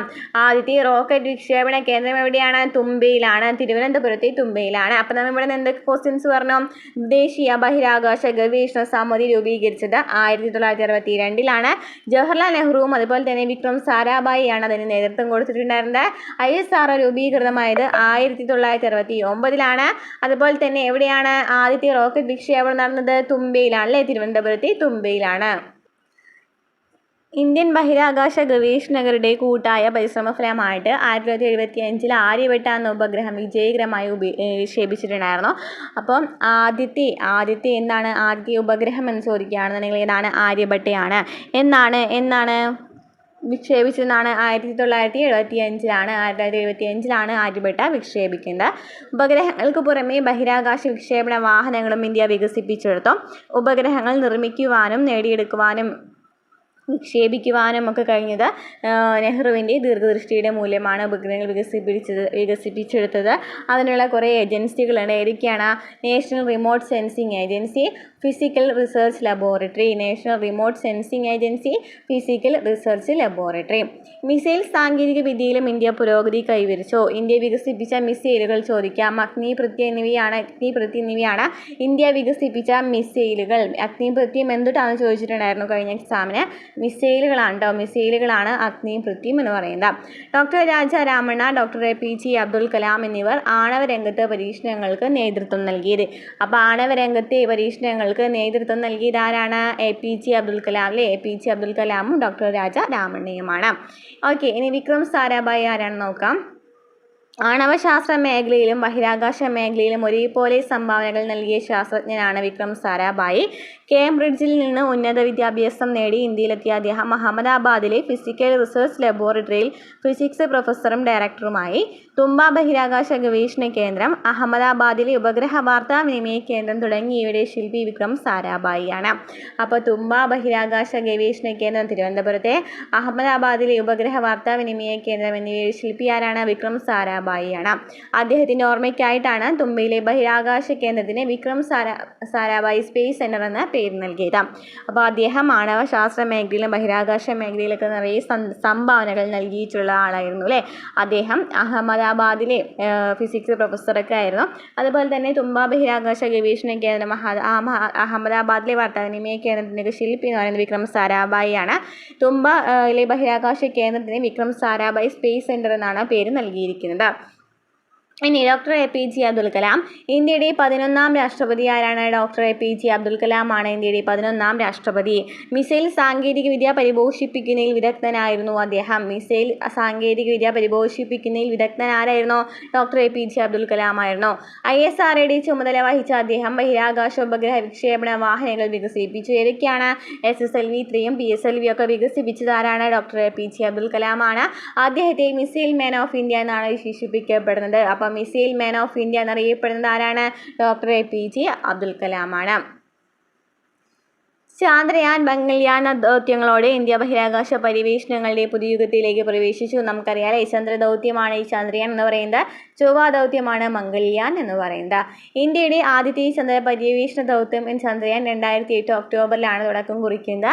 America, Russia, European space agency, China, Japan എന്നിവയ്ക്ക് ശേഷം ചന്ദ്രന്റെ ഭ്രമണപഥത്തിൽ സ്വന്തം പേടകം എത്തിക്കുന്ന രാജ്യമായി ഇന്ത്യ മാറി. ഇന്ത്യൻ ബഹിരാകാശ വകുപ്പിന്റെ ചൊവ്വ ദൗത്യത്തിന്റെ പേരാണ് മംഗൾയാൻ. ഭൂമിയിൽ നിന്ന് ഏറ്റവും അകലെത്തിയ ഇന്ത്യൻ നിർമ്മിത പേടക എന്ന അത് മംഗൾയാനാണ്. അപ്പം ഇതിൻ്റെ ചൂട് പിടിച്ചുകൊണ്ട് ബഹിരാകാശ ഗവേഷണ രംഗത്ത് പുതിയ പരീക്ഷണങ്ങൾക്ക് ഒരുങ്ങുകയാണ് ഇന്ത്യ. അപ്പോൾ ഇവിടെ പഠിച്ചു വെക്കേണ്ടത് ചൊവ്വ ദൗത്യമാണ് മംഗൾയാൻ, അതുപോലെ തന്നെ ചാന്ദ്ര ദൗത്യമാണ് ചന്ദ്രയാൻ. ഇനി വിദ്യാഭ്യാസവുമായി ബന്ധപ്പെട്ട് എന്തൊക്കെ ക്വസ്റ്റ്യൻസ് ആണ് വരാറുള്ളത് നമുക്ക് നോക്കാം. ഇന്ത്യയുടെ ഭാവി നിർണ്ണയിക്കപ്പെടുന്നത് ഇന്ത്യയുടെ ക്ലാസ് മുറികളിലാണ് എന്ന് പറഞ്ഞത് ആരാണ്? ഡോക്ടർ എസ് കോത്താരി, DS കോത്താരിയാണ്. ഡോക്ടർ DS കോത്താരിയാണ് ഇന്ത്യയുടെ ഭാവി നിർണ്ണയിക്കപ്പെടുന്നത് ഇന്ത്യയുടെ ക്ലാസ് മുറികളിലാണ് എന്ന് പറഞ്ഞത്. രാഷ്ട്ര പുരോഗതിയിൽ വിദ്യാഭ്യാസത്തിനുള്ള പ്രാധാന്യം തിരിച്ചറിഞ്ഞ ദേശീയ നേതാക്കൾ സ്വാതന്ത്ര്യാനന്തരം തദ്ദേശീയമായ വിദ്യാഭ്യാസ നയം വളർത്തിയെടുക്കുവാൻ ശ്രമിച്ചു. ഇന്ത്യൻ വിദ്യാഭ്യാസത്തെക്കുറിച്ച് പഠിക്കുന്നതിനും ശുപാർശകൾ സമർപ്പിക്കുന്നതിനുമായിട്ട് ഗവൺമെൻറ് പല ഘട്ടങ്ങളിലുള്ള വിവിധ കമ്മീഷൻസ് നൽകിയിട്ടുണ്ട്. അപ്പോൾ ഇത് ഇമ്പോർട്ടൻ്റ് ആണ്, പഠിച്ചു വെക്കണം കേട്ടോ. ഡോക്ടർ രാധാകൃഷ്ണൻ കമ്മീഷൻ ഇതിൻ്റെ ലക്ഷ്യം എന്തായിരുന്നു? ഡോക്ടർ രാധാകൃഷ്ണൻ കമ്മീഷൻ 1948 വന്നത്. 1948 ഡോക്ടർ രാധാകൃഷ്ണൻ കമ്മീഷൻ വന്നത്. സർവകലാശാല വിദ്യാഭ്യാസത്തെക്കുറിച്ചുള്ള പഠനമാണ് അദ്ദേഹത്തിൻ്റെ ലക്ഷ്യങ്ങളിലെ ആ വിദ്യാഭ്യാസ കമ്മീഷന്റെ ലക്ഷ്യം. ശുപാർശകൾ: തൊഴിലധിഷ്ഠിത വിദ്യാഭ്യാസ സ്ഥാപനങ്ങൾ തുടങ്ങുക, സ്ത്രീ വിദ്യാഭ്യാസത്തിന് പ്രാധാന്യം നൽകണം, യൂണിവേഴ്സിറ്റി ഗ്രാൻഡ് കമ്മീഷൻ UGC രൂപീകരിക്കണം. അപ്പോൾ എന്തൊക്കെയാണ് ശുപാർശകൾ? തൊഴിലധിഷ്ഠിത വിദ്യാഭ്യാസ സ്ഥാപനങ്ങൾ തുടങ്ങുക, സ്ത്രീ വിദ്യാഭ്യാസത്തിന് പ്രാധാന്യം നൽകണം, UGC യൂണിവേഴ്സിറ്റി ഗ്രാൻഡ് കമ്മീഷൻ രൂപീകരിക്കണം. അപ്പോൾ ഡോക്ടർ രാധാകൃഷ്ണൻ കമ്മീഷൻ 1948 വന്നു. സർവകലാശാല വിദ്യാഭ്യാസത്തെക്കുറിച്ചുള്ള പഠനമായിരുന്നു ലക്ഷ്യം. ശുപാർശകൾ എന്തൊക്കെയായിരുന്നു? തൊഴിലധിഷ്ഠിത വിദ്യാഭ്യാസ സ്ഥാപനങ്ങൾ തുടങ്ങുക, സ്ത്രീ വിദ്യാഭ്യാസത്തിന് പ്രാധാന്യം നൽകണം, യൂണിവേഴ്സിറ്റി ഗ്രാൻഡ് കമ്മീഷൻ രൂപീകരിക്കണം.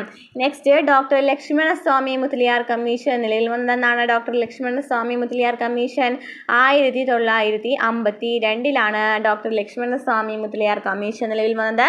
സെക്കൻഡറി വിദ്യാഭ്യാസ മേഖലയെക്കുറിച്ചുള്ള പഠനമായിരുന്നു ഇതിൻ്റെ പ്രധാന ലക്ഷ്യം എന്ന് പറയുന്നത്. സെക്കൻഡറി വിദ്യാഭ്യാസ മേഖലയെക്കുറിച്ചുള്ള പഠനം. ത്രിഭാഷാ പദ്ധതി നടപ്പിലാക്കണമെന്ന് പറഞ്ഞത് ഇതിലൂടെയാണ്. സെക്കൻഡറി തലത്തിൽ വിദ്യാഭ്യാസ കമ്മീഷൻ രൂപീകരിക്കണം. വിവിധ ഉദ്ദേശ സ്കൂളുകൾ സ്ഥാപിക്കണം. അധ്യാപക പരിശീലന സമിതി രൂപീകരിക്കണം.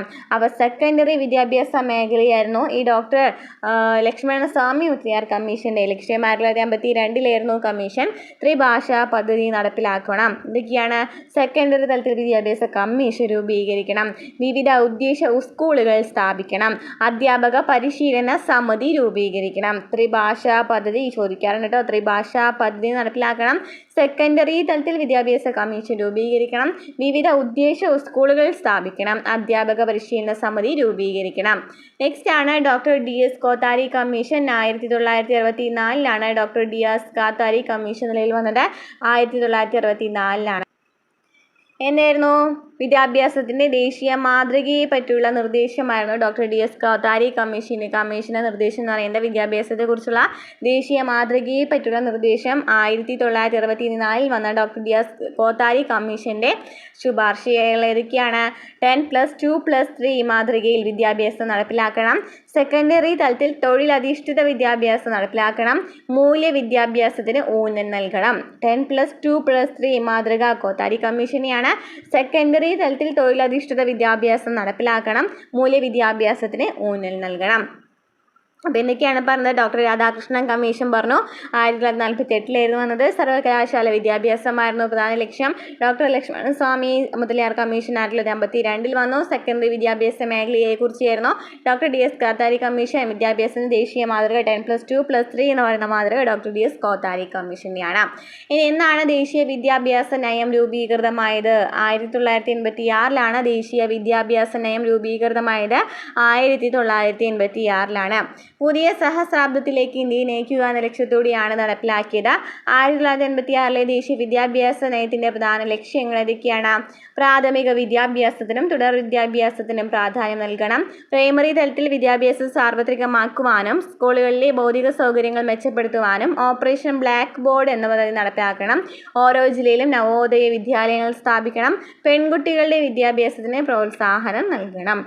ദേശീയ വിദ്യാഭ്യാസ നയം 1986 വന്നത്. അതിൽ പറയുന്നതാണല്ലേ, പ്രാഥമിക വിദ്യാഭ്യാസത്തിനും തുടർ വിദ്യാഭ്യാസത്തിനും പ്രാധാന്യം നൽകണം. പ്രൈമറി തലത്തിൽ വിദ്യാഭ്യാസം സാർവത്രികമാക്കുവാനും സ്കൂളുകളിലെ ഭൗതിക സൗകര്യങ്ങൾ മെച്ചപ്പെടുത്തുവാനായിട്ട് ഓപ്പറേഷൻ ബ്ലാക്ക് ബോർഡ് എന്ന പദ്ധതി നടപ്പിലാക്കണം. നവോദയ വിദ്യാലയങ്ങൾ സ്ഥാപിക്കണം. പെൺകുട്ടികളുടെ വിദ്യാഭ്യാസത്തിന് പ്രോത്സാഹനം നൽകണം. ഇനി മൗലാന അബ്ദുൽ കലാം ആസാദ്. ആരാണ് മൗലാന അബ്ദുൽ കലാം ആസാദ്? സ്വതന്ത്ര ഇന്ത്യയുടെ ആദ്യത്തെ വിദ്യാഭ്യാസ മന്ത്രിയാണ് മൗലാന അബ്ദുൽ കലാം ആസാദ്. സ്വതന്ത്ര ഇന്ത്യയുടെ ആദ്യത്തെ വിദ്യാഭ്യാസ മന്ത്രിയാണ്. സ്വതന്ത്ര ഇന്ത്യയുടെ വിദ്യാഭ്യാസ നയം രൂപപ്പെടുത്തുന്നതിൽ അദ്ദേഹം സുപ്രധാന പങ്ക് വഹിച്ചിട്ടുണ്ട്. അദ്ദേഹത്തിൻ്റെ ജന്മദിനമായ നവംബർ 11 ദേശീയ വിദ്യാഭ്യാസ ദിനമായിട്ട് ആചരിക്കുന്നത്. അപ്പോൾ ദേശീയ വിദ്യാഭ്യാസ ദിനം എന്നാണ്, നവംബർ 11 ദേശീയ വിദ്യാഭ്യാസ ദിനം. അദ്ദേഹം രചിച്ച ശ്രദ്ധേയമായ ഗ്രന്ഥമാണ് ഇന്ത്യ വിൻസ് ഫ്രീഡം. ചോദിക്കാറുണ്ട് കേട്ടോ, India wins freedom Maulana Abdul Kalam ആസാദിൻ്റെ കൃതിയാണ് India wins freedom. India wins freedom Maulana Abdul Kalam Azad. അതുപോലെ തന്നെ നവംബർ 11 ദേശീയ വിദ്യാഭ്യാസ ദിനമായിട്ട് ആചരിക്കുന്നതെന്നാണ്. ദേശീയ വിദ്യാഭ്യാസ ദിനം നവംബർ 11 ആരുടെ ജന്മദിനമാണ്? മൗലാന അബ്ദുൽ കലാം ആസാദിനെയാണ്. അദ്ദേഹം ആരായിരുന്നു? വിദ്യാഭ്യാസ മന്ത്രിയായിരുന്നു. ഓക്കെ, വിദ്യാഭ്യാസ രംഗത്ത് ശ്രദ്ധേയമായ മാറ്റങ്ങൾക്ക് തുടക്കം കുറിക്കുവാൻ പുതിയ വിദ്യാഭ്യാസത്തിന് കഴിഞ്ഞു. 2009 ഇന്ത്യ ഗവൺമെൻറ് വിദ്യാഭ്യാസ മൗലിക അവകാശമാക്കിക്കൊണ്ട് നിയമം പാസാക്കി. കേന്ദ്ര ഗവൺമെൻറ് ആവിഷ്കരിച്ചിട്ടുള്ള സർവശിക്ഷാ അഭിയാൻ, രാഷ്ട്രീയ മാധ്യമിക് ശിക്ഷാ അഭിയാൻ തുടങ്ങിയവ സംയോജിപ്പിച്ച് 2018 മുതൽ സമഗ്ര ശിക്ഷാ അഭിയാൻ പദ്ധതിയാണ് നടപ്പിലാക്കി വരുന്നത്. അപ്പോൾ ആദ്യം എന്തായിരുന്നു? സർവശിക്ഷാ അഭിയാനും രാഷ്ട്രീയ മാധ്യമിക് ശിക്ഷാ അഭിയാൻ എന്ന് പറയുന്ന രണ്ടെണ്ണമായിരുന്നു. അത് രണ്ടും കൂടി സംയോജിപ്പിച്ചിട്ട് ഇപ്പോൾ എന്താണ്? സമഗ്ര ശിക്ഷാ അഭിയാൻ എന്നാണ് പേര്. ഇനി സാംസ്കാരിക നേട്ടങ്ങൾ.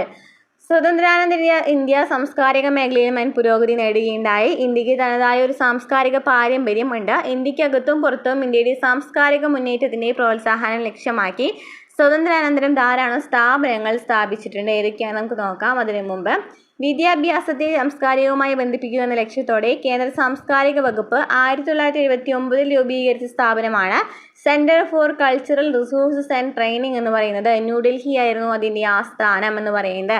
അപ്പോൾ 1979 എന്താ സ്ഥാപനത്തിൻ്റെ പേര്? Centre for cultural resources and training. Centre for cultural resource and training എന്ന് പറയുന്ന ഒരു സംസ്കാരവുമായി ബന്ധപ്പെട്ട ഒരു സ്ഥാപനമായിരുന്നു. 1979 രൂപീകരിച്ചു. ആസ്ഥാനം ന്യൂഡൽഹിയാണ്. അധ്യാപകർക്കും കുട്ടികൾക്കുമായിട്ട് വിവിധ സാംസ്കാരിക വിനിമയത്തിലുള്ള വിവിധ പരിപാടികൾ സംഘടിപ്പിക്കുന്നതായിരുന്നു അതിൻ്റെ ലക്ഷ്യമെന്ന് പറയുന്നത്. ഇനി ഏതൊക്കെയാണ് സ്ഥാപനങ്ങൾ?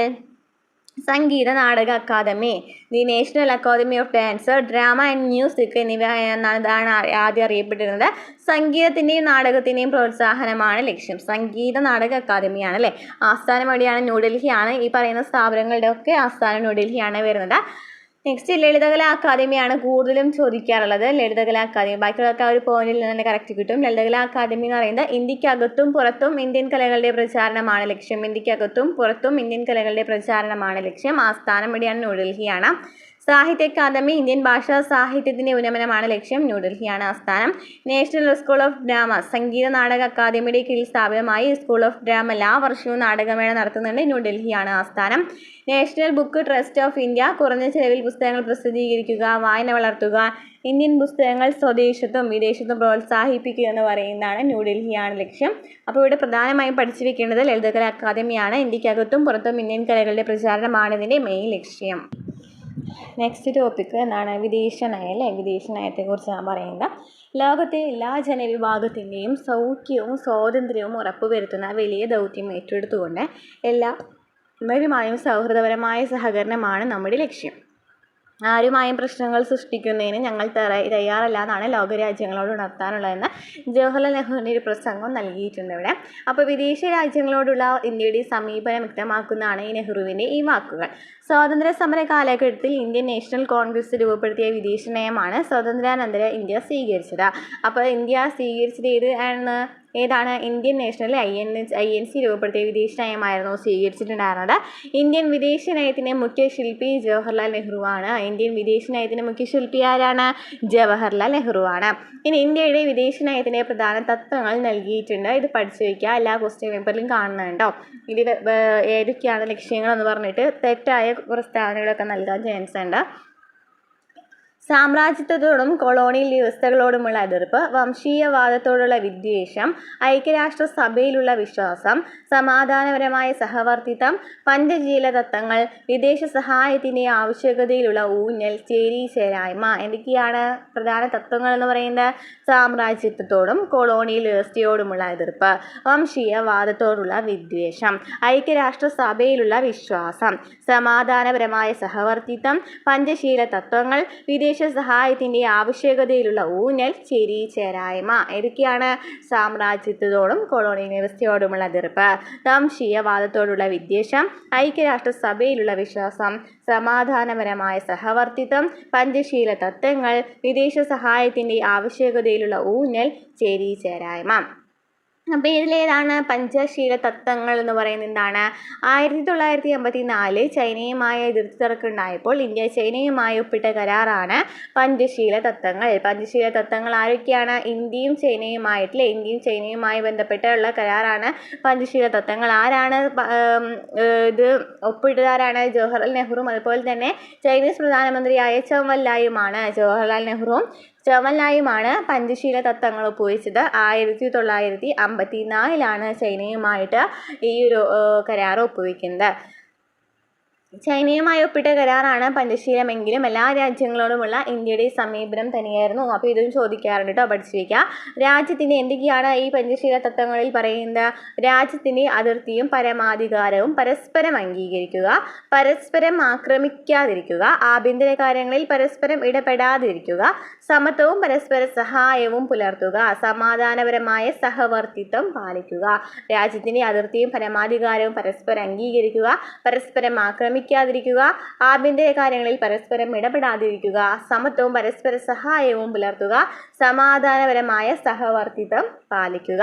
അപ്പോൾ 1954 ചൈനയുമായിട്ട് ഇന്ത്യ കരാറിൽ ഒപ്പുവിടുന്നത്. ചൈനീസ് മന്ത്രിയായിട്ടുള്ള ചൗവൻലാലുമായും ജവഹർലാൽ നെഹ്റുവാണ്. ഇവർ രണ്ടാൾ തമ്മിലാണ് പഞ്ചശീല തത്വങ്ങളിൽ ഒപ്പുവെച്ചത്. എല്ലാ രാജ്യങ്ങളോടുള്ള സമീപനമാണ് ഈ പഞ്ചശീല തത്വങ്ങളിൽ പറയുന്നത്. രണ്ടാം ലോക യുദ്ധാനന്തരം രൂപീകരിക്കപ്പെട്ട ചേരിചേര പ്രസ്ഥാനത്തിന് മുൻ പാഠഭാഗത്തെ കുറിച്ച് ചർച്ച ചെയ്തു. അതിൻ്റെ രൂപീകരണത്തിന് നേതൃത്വം കൊടുത്തതിൽ ഒരാൾ ഇന്ത്യൻ പ്രധാനമന്ത്രിയായ ജവഹർലാൽ നെഹ്റു ആയിരുന്നു. അപ്പോൾ ചേരിചേര നയത്തിൻ്റെ രൂപീകരണം ഇന്ത്യൻ പ്രധാനമന്ത്രിയായ ജവഹർലാൽ നെഹ്റു കൊടുത്തിട്ടുണ്ടായിരുന്നു. അന്താരാഷ്ട്ര പ്രശ്നങ്ങളിൽ സ്ഥിരമായിട്ട് ഒരു ചേരിയോടൊപ്പം നിൽക്കാതെ പ്രശ്നത്തിൻ്റെ ശരി തെറ്റുകൾ വിലയിരുത്തി നിലപാടെടുക്കുന്ന സമീപനമാണ് ഇന്ത്യ സ്വീകരിച്ചത്. അപ്പോൾ ഇത് ഈ ചാപ്റ്ററിൽ എന്തൊക്കെയാണ് നമ്മൾ പറഞ്ഞത്? സ്വാതന്ത്ര്യാനന്തര ഇന്ത്യ നേരിട്ട ഏതൊക്കെ വെല്ലുവിളികൾ പറഞ്ഞാൽ ഏതൊക്കെയാണ്? അഭയാർത്ഥി പ്രവാഹവും നാട്ടുരാജ്യങ്ങളിലെ സംയോജനവും പറഞ്ഞു സ്വാതന്ത്ര്യാനന്തര ഇന്ത്യയുമായി ബന്ധപ്പെട്ട്. അതുപോലെ ഭരണഘടനയും പൊതു തെരഞ്ഞെടുപ്പും, ഭാഷാടിസ്ഥാനത്തിലുള്ള പുനഃസംഘടന, സാമ്പത്തിക നയം, ശാസ്ത്ര പുരോഗതിയും വിദ്യാഭ്യാസവും സാംസ്കാരികവും, അതുപോലെ തന്നെ എന്താണ് വിദേശ നയം പറഞ്ഞു അല്ലേ. അഭയാർത്ഥി പ്രവാഹവുമായി ബന്ധപ്പെട്ടെന്നാണ് പറയുന്നത് ലയനക്കരാർ ഒപ്പുവെച്ചിട്ടുണ്ടായിരുന്നു. സർദാർ വല്ലഭായ് പട്ടേലും EP മേനോനുമാണ് അംഗമായിട്ടുണ്ടായിരുന്നത്. അതുപോലെ ഭരണഘടനയും പൊതു തെരഞ്ഞെടുപ്പും 1950 ജനുവരി 26 ആദ്യമായിട്ട് നടക്കുന്നത്. ഭരണഘടന നിലവിൽ വന്നത്. എന്നാൽ 1951 പൊതു തെരഞ്ഞെടുപ്പ് നടന്നത്. ഡോക്ടർ BR അംബേദ്കർ ആയിരുന്നു ഡ്രാഫ്റ്റിംഗ് കമ്മിറ്റി ചെയർമാൻ. രാജേന്ദ്ര പ്രസാദാണ് സ്ഥിരം പ്രസിഡന്റ് ആയിട്ടുണ്ടായിരുന്നത്. ഭാഷാടിസ്ഥാനത്തിലുള്ള പുനഃസംഘടന, സംസ്ഥാന പുനഃസംഘടന കമ്മീഷന്റെ ഫസൽ അലി ആയിരുന്നു കമ്മീഷൻ ചെയർമാൻ എന്ന് പറയുന്നത്. അംഗമായിരുന്ന HN Kusum Sardar KM പണിക്കറാണ്. Sardar KM Panicker മലയാളിയായിരുന്നു. അതുപോലെ പ്ലാനിംഗ് കമ്മീഷനും പഞ്ചവത്സര പദ്ധതികളും പറഞ്ഞു. പ്ലാനിംഗ് കമ്മീഷൻ 1950 മാർച്ച് 15 നിലവിൽ വന്നതെന്ന് പറഞ്ഞു. അതുപോലെ തന്നെ പഞ്ചവത്സര പദ്ധതി 1951 രൂപീകരിച്ചത് എന്നും പറഞ്ഞു. ഇനി ഗവേഷണ സ്ഥാപനങ്ങൾ ബഹിരാകാശ രംഗവുമായി രൂപീകരിച്ചിട്ടുണ്ടായിരുന്നു. 1962 ബഹിരാകാശ ഗവേഷണ സമിതി രൂപീകൃതമായത്. 1969 ISRO നിലവിൽ വന്നത്. വിക്രം സാരാഭായി ആയിരുന്നു അല്ലേ. ഇനി Radhakrishna commission, Mudaliar commission, Kothari commission, അതുപോലെ ദേശീയ വിദ്യാഭ്യാസ നയം പറഞ്ഞു. പറഞ്ഞില്ലേ 1986 ദേശീയ വിദ്യാഭ്യാസ നയം നിലവിൽ വന്നത്. ഇനി സംഗീത നാടക അക്കാദമി, ലളിത അക്കാദമി, സാഹിത്യ അക്കാദമിയുടെയൊക്കെ ആസ്ഥാനം ന്യൂഡൽഹിയാന്ന് പറഞ്ഞു. ലളിത അക്കാദമി എന്ന് പറയുന്നത് കേരളത്തിലും കലയിലേക്കുള്ള ഇന്ത്യയിലും ഇന്ത്യക്കകത്തും പുറത്തുമുള്ള കലകളുടെ പ്രചാരണമായിരുന്നു ലക്ഷ്യം എന്ന് പറയുന്നത്. വിദേശ നയവുമായി ബന്ധപ്പെട്ട് ചേരിചേരായ്മയും പഞ്ചശീല തത്വങ്ങൾ 1952 പഞ്ചശീല തത്വങ്ങൾ ഒപ്പുവെച്ചതെന്നും പറഞ്ഞു.